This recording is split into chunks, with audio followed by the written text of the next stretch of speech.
दोस्तों स्वागत है आप सभी का आपके अपने YouTube channel SS study metal पर। आज हम लोग देखने वाले हिस्ट्री का एक बहुत ही इंपॉर्टेंट क्वेश्चन जो है गौतम बुद्ध के जीवन एवं उपदेशों का वर्णन कीजिए। क्वेश्चन को अगर फिर से पढ़ लेते हैं, क्या लिखा है कि गौतम बुद्ध के जीवन एवं उपदेशों का वर्णन कीजिए।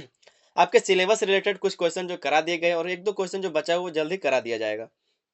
आज हम लोग देखने वाले हैं गौतम बुद्ध के जीवन के बारे में, उनके जीवन काल को, और उसके बाद उनके द्वारा जो उपदेश दिए गए उसके बारे में हम लोग जानेंगे। ठीक है, सबसे पहले एक मोटा मोटी ओवरव्यू हम लोग समझ लेते हैं, उसके बाद हम लोग इनके पूरे जीवन परिचय को देखेंगे और इनके द्वारा जो उपदेश दिए गए उसके बारे में हम लोग जानेंगे। तो दोस्तों चैनल पर अगर नए हैं तो चैनल को सब्सक्राइब जरूर कर लीजिए, वीडियो पर एक लाइक और अपने दोस्तों तक ज़्यादा से ज़्यादा इस वीडियो को शेयर कीजिए। आइए समझते हैं इसकी भूमिका को, उसके बाद हम लोग जीवन परिचय को देखेंगे। तो क्या लिखा है कि गौतम बुद्ध न केवल एक ऐतिहासिक व्यक्ति थे बल्कि वे एक ऐसे दार्शनिक, शिक्षक और समाज सुधारक भी थे जिनकी शिक्षाएं आज भी मानवता को सही मार्ग दिखा रही हैं। क्या बोला जा रहा है कि जो गौतम बुद्ध थे वो केवल एक ऐतिहासिक व्यक्ति ही नहीं थे बल्कि वो एक दार्शनिक थे, एक शिक्षक और समाज सुधारक भी थे जिनकी शिक्षाएं आज भी मानवता को सही मार्ग दिखा रही है। ठीक है, आगे लिखा है कि उनका जो जीवन त्याग है आत्मज्ञान और करुणा की प्रेरणा देता है। उनका जो जीवन त्याग है वो आत्मज्ञान और करुणा की प्रेरणा देता है। साथ ही उनके उपदेशों ने संपूर्ण विश्व को अहिंसा, ध्यान और आत्मज्ञान की ओर प्रेरित किया। और उनका जो उपदेश है, उनके द्वारा जो उपदेश दिया गया उसने क्या किया, तो संपूर्ण विश्व को अहिंसा, ध्यान और आत्मज्ञान की प्रेरणा, आत्मज्ञान की ओर उसको प्रेरित किया गया। आगे हम लोग देखेंगे इसके जीवन परिचय को, गौतम बुद्ध के जीवन परिचय को देखेंगे कि उनका जन्म कहाँ हुआ, उनका जन्म कब हुआ था, उनके माता पिता का क्या नाम था, उनकी पत्नी का नाम क्या था, उन्होंने कब जो है अपना सांसारिक जीवन को त्यागा। ठीक है, इसके बारे में हम लोग जानेंगे। तो आइए समझते हैं इसके परिचय को कि गौतम बुद्ध का वास्तविक नाम सिद्धार्थ था। वास्तविक नाम या फिर बचपन का नाम दोनों एक ही बात है। ठीक है, तो गौतम बुद्ध का वास्तविक या बचपन का नाम सिद्धार्थ था, सिद्धार्थ गौतम। उनका जन्म लगभग 563 ईसा पूर्व में कपिल वस्तु के लुम्बिनी वन में हुआ था। ठीक है, कहाँ पर, लुम्बिनी वन में कपिल वस्तु के। आगे लिखा है कि वे शाक्य वंश के राजा थे। वो कौन था, तो शाक्य वंश के राजा जो शुद्धोधन और महारानी महाकाया के पुत्र थे। जो शाक्य वंश का राजा कौन था, शुद्धोधन और महारानी महाकाया के पुत्र कौन थे, गौतम बुद्ध। ठीक है, किसके बारे में हम लोग बात करें, गौतम बुद्ध के बारे में। उनके पिता का नाम शुद्धोधन और महारानी महाकाया उनकी माता का नाम। आगे लिखा है कि जन्म के 7वें दिन ही उनकी माता का निधन हो गया, जिसके बाद उनका पालन पोषण उनकी मौसी और सौतेली माँ महाप्रजापति गौतमी ने किया।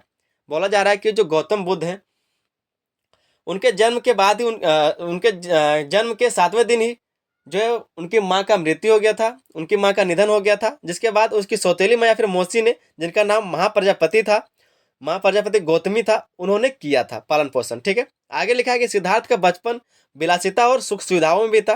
विलासिता और सुख सुविधाओं में सिद्धार्थ का बचपन बीता था, गौतम बुद्ध का। लेकिन उनका हृदय संसार की सच्चाइयों को जानने के लिए व्याकुल था। लेकिन उनका जो हृदय था वो संसार की सच्चाइयों को जानने के लिए व्याकुल था कि किस तरह से संसार में क्या चलता है और संसार क्या है, यहाँ पर किस तरह से जीवन होता है, इन सब चीज़ों को जानने के लिए वो व्याकुल थे। ठीक है, आगे हम लोग देखते हैं चार महादर्शन और संन्यास। चार महादर्शन को जाने, उनके द्वारा जो चार महादर्शन हुए, किस तरह से उनको जो संन्यास की प्रेरणा मिली, उसके बाद हम लोग जानेंगे। तो क्या लिखा है, चार महादर्शन और संन्यास। युवा अवस्था में एक दिन सिद्धार्थ ने महल से बाहर निकलकर चार दृश्यों, जिसको बोलते हैं महादर्शन, को देखा, जिसने उनके जीवन की दिशा बदल दी। क्या किया, तो युवा अवस्था में एक दिन सिद्धार्थ ने अपने महल से बाहर निकला और चार दृश्यों का दर्शन किया, मतलब देखा, जिसने उसके जीवन को बदल दिया, उनके जीवन की दशा को बदल दिया। तो उन्होंने क्या देखा था, सबसे पहले एक वृद्ध व्यक्ति को देखा जिससे उन्हें बुढ़ापे का सत्य पता चला। एक वृद्ध व्यक्ति को देखा जब उनको पता चला कि एक दिन सबका जो दशा है वो इसी तरह होने वाला है, सभी एक दिन जो है बूढ़ा होंगे ही। और दूसरा जो दृश्य है वो है एक रोगी व्यक्ति। दूसरे जो व्यक्ति को देखा, उन्होंने एक रोगी व्यक्ति को देखा जिससे उन्होंने जाना कि संसार में पीड़ा है, जिसके बाद उनको पता चला कि संसार में कितना दुख दर्द, कितना पीड़ा है। तीसरा जो बात है वो एक मृत व्यक्ति, तीसरा जो दर्शन है वो एक मृत व्यक्ति का, जिससे उन्हें मृत्यु का अटल सत्य ज्ञात हुआ। उन्होंने एक मृत व्यक्ति को देखा जिसके बाद उनको पता चला कि एक न एक दिन सबको मरना ही है। फिर चौथा जो पॉइंट है वो है एक सन्यासी। चौथा जो दृश्य है वो एक सन्यासी का है, जिसे देखकर उन्हें वैराग्य की प्रेरणा मिली, और एक सन्यासी को देखकर उन्हें वैराग्य का प्रेरणा मिला और उन्होंने जो है सन्यास अपनाया। आगे हम लोग देखते हैं क्या लिखा है कि इन दृश्यों ने उन्हें जीवन के वास्तविक अर्थ की खोज करने के लिए प्रेरित किया। और इन्हीं दृश्यों ने क्या किया, तो उन्हें जीवन के वास्तविक अर्थ को खोजने के लिए प्रेरित किया। उन्होंने 29 वर्ष की आयु में अपनी पत्नी यशोधरा और पुत्र राहुल को त्याग कर संन्यास ले लिया। क्या बोला जा रहा है, कि इन्हीं सब चीज़ों से क्या हुआ, तो उनको जीवन के वास्तविक अर्थ की खोज करने के लिए प्रेरित किया गया। और उसके बाद उन्होंने 29 वर्ष की आयु में अपनी पत्नी यशोधरा और पुत्र राहुल को त्याग कर संन्यास ले लिया। कब? 29 वर्ष की आयु में। पत्नी का नाम क्या है? यशोधरा, और पुत्र का नाम क्या है? राहुल। तो ये सब आपको याद रखना है। उन्होंने कब सबको संसार त्यागने का बात कब कहा? तो 29 वर्ष की आयु में। 6 साल बाद इनको ज्ञान की प्राप्ति होगी। ठीक है, 6 साल के बाद इनको ज्ञान की प्राप्ति होगी, आगे हम लोग पढ़ेंगे। और इसे क्या बोलते हैं? तो महाकर्मण। ठीक है, महाविनिष्कर्मण कहा जाता है, इसे महाविनिष्कर्मण कहा जाता है। यहां से हम लोग देखेंगे ज्ञान प्राप्ति और बोधि वृक्ष के नीचे ध्यान। जो पीपल वृक्ष के नीचे इन्होंने ध्यान लगाया और जो ज्ञान प्राप्ति, उसके बारे में हम लोग जानेंगे। क्या लिखा है कि सिद्धार्थ ने कई गुरुओं से शिक्षा ली, लेकिन उन्हें शांति नहीं मिली। सिद्धार्थ के कई गुरु हुए जिनसे उन्होंने शिक्षा लिया, लेकिन उनको शांति नहीं मिला। इसके बाद वे गया में निर्जन वन में घोर तपस्या करने लगे। फिर क्या हुआ? तो उन्होंने गया के निर्जन वन में घोर तपस्या किया, और 6 वर्षों तक कठोर तपस्या करने के बाद भी उन्हें आत्मज्ञान प्राप्त नहीं हुआ। और 6 वर्षों तक तपस्या करने के बाद भी उनको आत्मज्ञान प्राप्त नहीं हुआ। अंततः उन्होंने क्या किया? अंततः उन्होंने मध्यम मार्ग अपनाया और बोध गया में बोधि वृक्ष के नीचे पीपल ध्यान दिया। ठीक है, क्या बोला जा रहा है कि अंततः उन्होंने मध्यम मार्ग अपनाया और बोध गया में बोधि वृक्ष के नीचे ध्यान दिया। पीपल के वृक्ष के नीचे उन्होंने ध्यान दिया, और उसके नीचे ही जब क्या बोलते हैं कि उनको ज्ञान की प्राप्ति हुई थी। एक दिन वैशाख पूर्णिमा को उन्हें आत्मज्ञान प्राप्त हुआ, और वे बुद्ध, जिसका मतलब क्या होता है? तो ज्ञानी या फिर जागृत व्यक्ति कहलाए। उसके बाद ही इनका नाम जो है बुद्ध पड़ा। पहले इनका नाम क्या था? तो सिद्धार्थ नाम था। गौतम बुद्ध इसका नाम बाद में पड़ा। पहले सिद्धार्थ गौतम नाम था, उसके बाद जब इनको ज्ञान प्राप्ति हुआ, उसके बाद इनका नाम बुद्ध पड़ा। ठीक है, तो क्या क्या एक ओवरव्यू हम लोग समझते हैं। ठीक है, ओवरव्यू में हम लोग जाने कि सबसे पहला गौतम का जो सबसे बचपन का नाम या फिर वास्तविक नाम क्या था? तो सिद्धार्थ गौतम था। लुम्बिनी में, जो वर्तमान में नेपाल में है, वहां पर हुआ था। ठीक है, और इनका जो जन्म का अगर ईसा का बात करें तो 563, लगभग 563 ईसा पूर्व में इनका जन्म हुआ था। इनके पिता का नाम सुधोधन था और माता का नाम माँ माया देवी था। और इनकी जो इनका जन्म हुआ था उसके 7 दिन बाद इनकी माता का निधन हो गया था। उसके बाद इसकी जो सौतेली माँ या फिर मौसी थी, उन्होंने इनका पालन पोषण किया था, जिनका नाम क्या था? तो महाप्रजापति गौतमी उनका नाम था। फिर बात करें इनके वैवाहिक जीवन का, तो इनका जो विवाह हुआ था वो यशोधरा देवी से इनका विवाह हुआ था। यशोधरा इनका पत्नी का नाम था। और इनके जो बेटे का नाम है, पुत्र का नाम, उनका पुत्र का नाम राहुल था।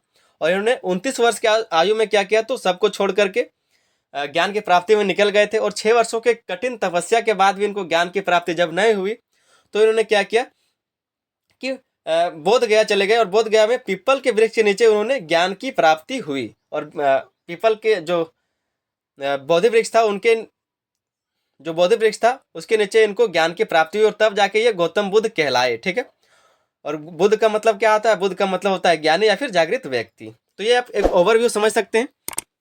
उसके बाद हम लोग जानेंगे गौतम बुद्ध के प्रमुख उपदेश को, कि उनके द्वारा कौन सा प्रमुख उपदेश दिया गया था। लिखा है कि गौतम बुद्ध के उपदेश व्यवहारिक और तर्क संगत थे।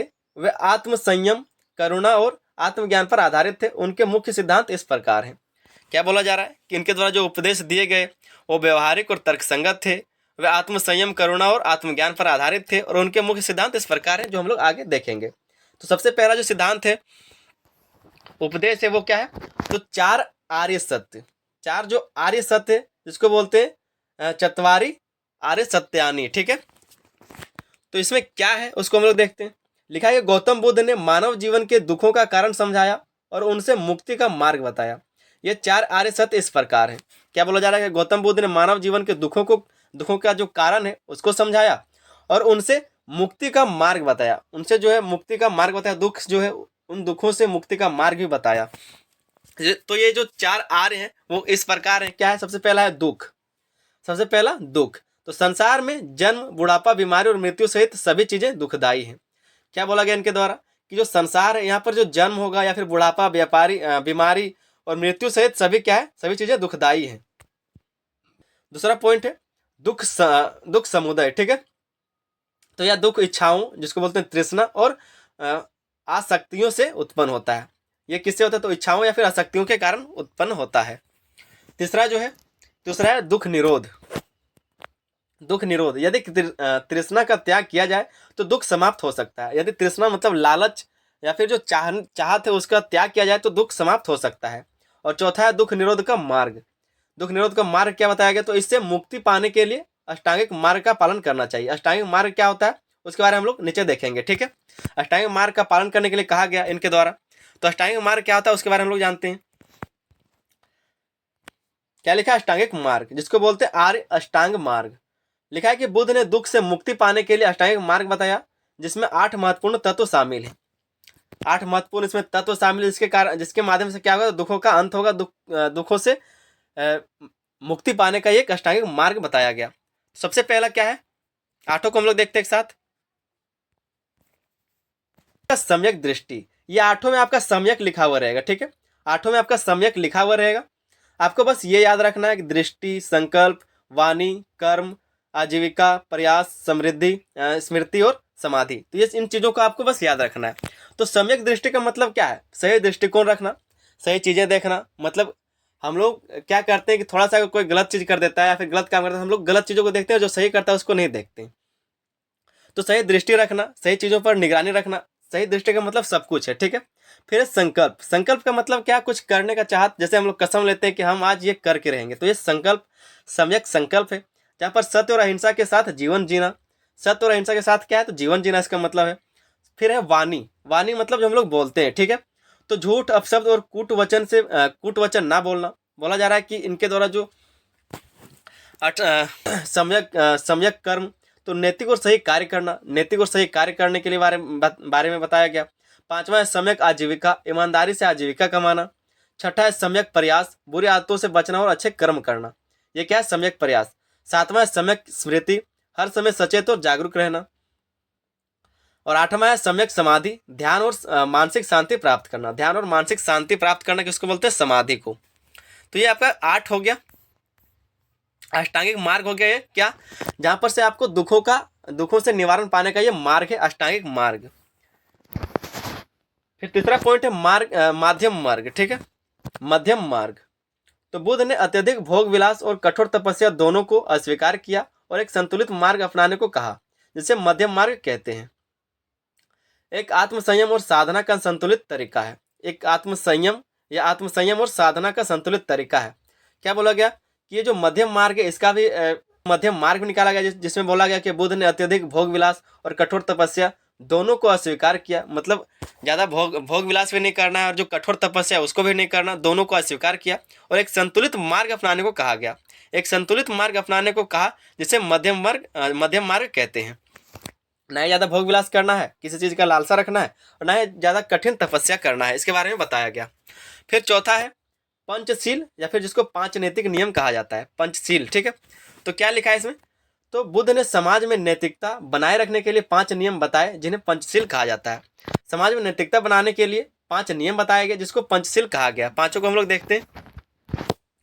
सबसे पहले अहिंसा, तो किसी भी चीज़ को नुकसान ना पहुंचाना, किसी भी चीज़ को मारना नहीं, क्या है वो अहिंसा है।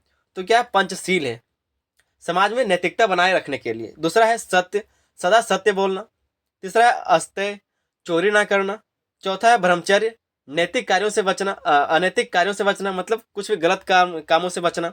और पांचवा है मद्यपान और नशीले पदार्थों से दूर रहना, जिससे व्यक्ति का विवेक नष्ट हो। क्या बोला जा रहा है, जिससे व्यक्ति का विवेक नष्ट ना हो, मतलब मदिरा पान करता है या फिर कोई भी नशीले पदार्थ को वो खाता पीता है, इससे क्या होता है, दिमाग काम करना बंद कर देता है। तो इन सब चीज़ों से दूर रहने के लिए बताया गया पंचशील में। तो ये क्या है, पांचों पंचशील के बारे में बताया गया है। उसके बाद हम लोग जानेंगे कर्म और पुनर्जन्म का सिद्धांत। कर्म और पुनर्जन्म का सिद्धांत के बारे में बताया गया। तो बुद्ध ने कहा कि कर्मों के अनुसार ही जीवन का निर्माण होता है। अच्छे कर्म सुख देते हैं और बुरे कर्म दुखदायी परिणाम लाते हैं। पुनर्जन्म भी कर्मों के आधार पर आधारित होता है। कर्म और पुनर्जन्म के बारे में क्या कहा गया, तो बुद्ध ने कहा कि कर्मों के अनुसार ही जीवन का निर्माण होता है। जैसे हम लोग कर्म करते हैं उसी तरह से हम लोग का जीवन भी चलता है। अच्छे कर्म सुख देते हैं और बुरे कर्म दुखदायी परिणाम लाते हैं। पुनर्जन्म भी कर्मों पर आधारित पुनर्जन्म भी कर्मों के आधार पर निर्धारित होता है। और जो पुनर्जन्म होता है वो भी कर्मों के आधार पर ही निर्धारित होता है। जो हम लोग करेंगे उसी तरह से हम लोग पुनर्जन्म में भोगेंगे, इस तरह से बताया गया। छठा जो है वो निर्वाण है। छठा निर्वाण, तो निर्वाण का अर्थ है मोह, तृष्णा और अहंकार से पूर्ण मुक्ति। निर्वाण का मतलब क्या है, तो मोह, तृष्णा और अहंकार से पूर्ण मुक्ति। यह बुद्ध के उपदेशों का अंतिम लक्ष्य था। जो व्यक्ति अज्ञान और तृष्णा को समाप्त कर देता है वह जन्म मरण के चक्र से मुक्त हो जाता है। इनके द्वारा क्या कहा गया कि जो व्यक्ति अज्ञान और तृष्णा को समाप्त कर देता है, या फिर मतलब बोला जा रहा है कि जिसके पास ज्ञान आ जाएगा, या फिर जो तृष्णा या फिर लालच है उसको समाप्त कर देगा, वह जन्म मरण के चक्र से मुक्त हो जाएगा। उसको वो फिर वो जिए या फिर मरे, उससे उसको कोई मतलब नहीं, वो ऐसे ही रह सकता है। फिर आगे लिखा है बुद्ध धर्म का प्रचार प्रसार। क्या बोला जा रहा है? बुद्ध धर्म का प्रचार प्रसार। तो बुद्ध ने अपना पहला उपदेश सारनाथ, जिसको बोलते हैं ऋषि पतन, में दिया, जिसे धर्म चक्र परिवर्तन कहा जाता है। उन्होंने 45 वर्षों तक भारत में यात्रा करके धर्म का प्रचार किया। उनके प्रमुख शिष्य थे महाकश्यप, आनंद, सारिपुत्र, गौदल्यायन, उपाली। ठीक है, ये कुछ क्या है तो इनके प्रमुख शिष्य हुए थे। उसके बाद हम लोग जानते हैं कि बुद्ध की शिक्षाओं ने समाज में नई क्रांति लाई। मौर्य सम्राट अशोक ने बौद्ध धर्म को अपनाया और इसे पूरे एशिया में फैलाया। फिर बाद में क्या हुआ, जो बौद्ध धर्म को मौर्य सम्राट अशोक ने अपनाया था, उसके बाद पूरे एशिया में इसको फैलाया था, तो इसके बारे में बताया गया। फिर गौतम बुद्ध का महापरिनिर्वाण। गौतम बुद्ध के द्वारा जो महापरिवार निर्माण हुआ था 80 वर्ष की आयु में 483 ईसा पूर्व में कुशीनगर, वर्तमान में कहाँ है, उत्तर प्रदेश में, गौतम बुद्ध ने महापरिवार निर्माण प्राप्त किया। 80 वर्ष की उम्र में क्या बताया जा रहा है कि जो महापरिनिर्वाण है उसको प्राप्त किया किसने? गौतम बुद्ध ने। फिर हम तो महापरिनिर्वाण का मतलब क्या होता है? मृत्यु, या फिर बोल सकते हैं कि अंतिम दिन। ठीक है, इस तरह से। तो वहाँ पर 80 साल की उम्र में इन्होंने ये किया। कहाँ पर? कुशीनगर में। फिर हम लोग देखते हैं निष्कर्ष को। निष्कर्ष जरूर लिखे आप लोग। निष्कर्ष में क्या लिखना है कि गौतम बुद्ध के जीवन और उपदेशों ने न केवल भारत बल्कि पूरे विश्व को प्रभावित किया। उनका संदेश शांति, अहिंसा और आत्मज्ञान पर आधारित था। आज भी उनकी शिक्षाएं आध्यात्मिकता, ध्यान और नैतिकता के मार्गदर्शन के रूप में प्रासंगिक है। बुद्ध के विचारों को अपनाकर मानवता दुखों से मुक्त होकर शांति और आनंद प्राप्त कर सकती है। तो ये बुद्ध के बारे में, बुद्ध का जीवन और उनके द्वारा जो उपदेश दिए गए थे उनके बारे में चर्चा था। उम्मीद करते हैं दोस्तों कि बहुत अच्छे से आपको समझ में आ गया होगा। इससे पहले कई सारे वीडियो बनाए गए हैं और इसके बाद भी कुछ जो आपके सिलेबस में है वो सारा करा दिया जाएगा। तो आप लोग प्लेलिस्ट से तैयारी करें और प्लेलिस्ट में आपका सारा जो है वीडियो डाल दिया जाएगा एक एक करके। ठीक है, आप वहाँ से जाके सारे क्वेश्चन को देख सकते हैं। अगर आप सिर्फ प्लेलिस्ट से तैयारी कर लेंगे तो आपका अच्छे मार्क्स आ जाएगा। दोस्तों अगर चैनल पर नए हैं तो चैनल को सब्सक्राइब जरूर कर ले। साथ में अपने दोस्तों तक ज़्यादा से ज़्यादा इस वीडियो को शेयर कीजिए और एक लाइक जरूर करें। वीडियो पर लाइक आप लोग जरूर कीजिए। वीडियो देख लेते पर लाइक नहीं करते, तो वीडियो पर एक लाइक जरूर करें। तो चलिए मिलते हैं वीडियो में, तब तक के लिए धन्यवाद। जय हिंद।